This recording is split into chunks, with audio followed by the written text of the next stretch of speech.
Welcome to Tenor Tech, where I solve the problems you didn't even know you had. You begin by getting the essentials ready. Sign into your Google account on your phone and make sure Bluetooth and Wi-Fi are active on both devices. Once done, open the YouTube app on your phone and locate the cast icon. This is how the watch receives playback controls.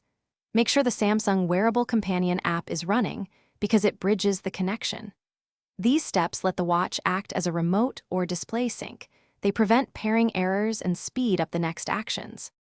You now pair and take control.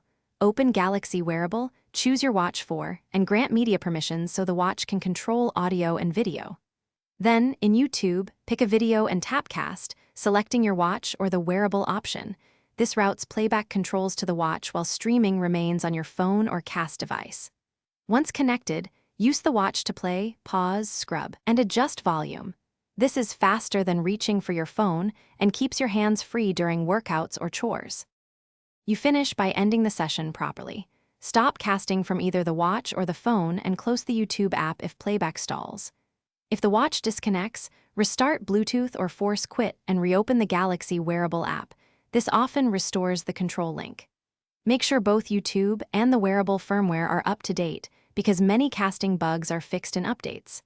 If problems persist, reboot both devices. That clears transient network and permission glitches and gets.